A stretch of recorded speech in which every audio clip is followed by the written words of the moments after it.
মই আছো নিজ কাউৰবাহা গাঁৱৰ গুৰেশ্বৰৰ নিজ কাউৰবাহা গাঁৱৰ ভকতপাৰা চুবুৰীত প্ৰতি বছৰে পুঠিমাৰী নৈ এক সংহাৰী ৰূপ ধাৰণ কৰে। মই দৃশ্য কিছু দেখুৱাই ল'ব বিচাৰিছোঁ।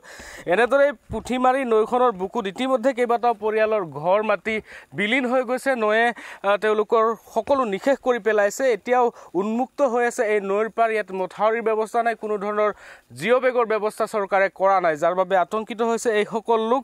আৰু যদি এনেদৰে এইবেলিও যদি বানে সংহাৰী ৰূপ ধাৰণ কৰে তেতিয়াহ'লে হয়তো গুৰেশ্বৰ ৰাজচক্ৰৰ মানচিত্ৰৰ পৰা হেৰাই যাব এই নিজ কাউৰবাহা গাঁৱৰ ভকতপাৰা চুবুৰীৰ এই অঞ্চলটোৰ। মোৰ লগত স্থানীয় লোক আছে। কেনেকুৱা ধৰণৰ সমস্যা হয়, চৰকাৰে কি ধৰণৰ ব্যৱস্থা হাতত লৈছে আপোনালোকৰ?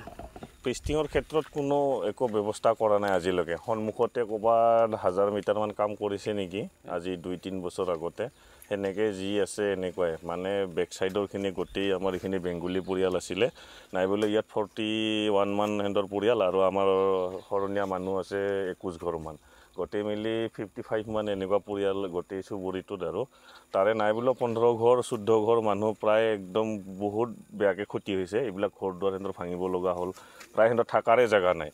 তাৰপিছত আৰু ক'ৰবাত গ'ল সিহঁতে মাটি বাৰী এনেকৈ অলপ চলপ কিনি কিনে, বাকী থকাখিনিৰো বিৰাট আলেনি আৰু মানে আচৰিত। মানে বানপানী সমস্যাটো এনেকুৱাই সমস্যা, আজিৰ বুলি নহয় বহু যুগৰে সমস্যা এইটো। কি কাৰণত যে সমাধান হোৱা নাই আৰু কি কাৰণত যে এই পেষ্টিংখিনি এনেকুৱা কাম নকৰাকৈ থৈ দিয়ে জিঅ' বেগৰ, সেইটো এটা আমাৰ বহুত দুখ লগা কথা। এইখিনিয়ে মোৰ ক'ব। চৰকাৰক কি আহ্বান জনাব? চৰকাৰকতো আমি কৈয়ে থাকোঁ, প্ৰায় তেনেকুৱা কৈয়ে থাকোঁ যে কামখিনি কৰিব লাগে। কিছুমানক আহিলেও কওঁ, প্ৰায় ডিপাৰ্টমেণ্টৰ মানুহ আহে, আমি ধৰ সেনেকুৱা ডিপাৰ্টমেণ্টলি মানুহখিনিকে কোৱা যায় আৰু সেনেকৈ কৰি দিম। আজিলৈকে নাই, কোনো কাম কৰা নাই।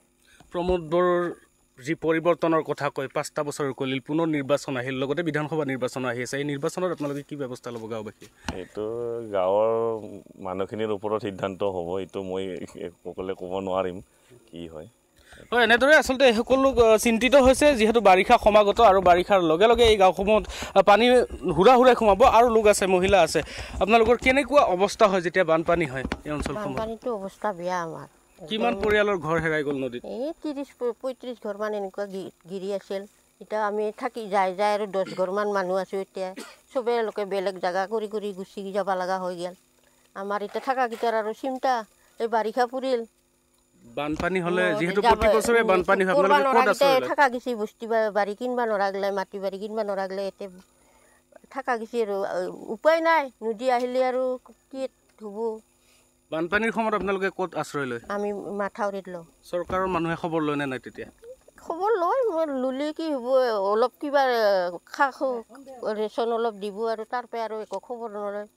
হয়, বানপানীৰ সময়ত ৰেচন দিয়েই দায়িত্ব সামৰে চৰকাৰ তথা জনপ্ৰতিনিধিসকলে, তাৰপিছত খবৰ নলয়। স্থায়ী সমাধানৰ প্ৰতি কোনো গুৰুত্ব নাই। এনেদৰে উন্মুক্ত মথাউৰিক লৈ এতিয়া চিন্তিত হৈ পৰিছে নিজ কাউৰবাহা গাঁৱৰ ভকতপাৰা চুবুৰীৰ কেইবাটাও পৰিয়ালৰো।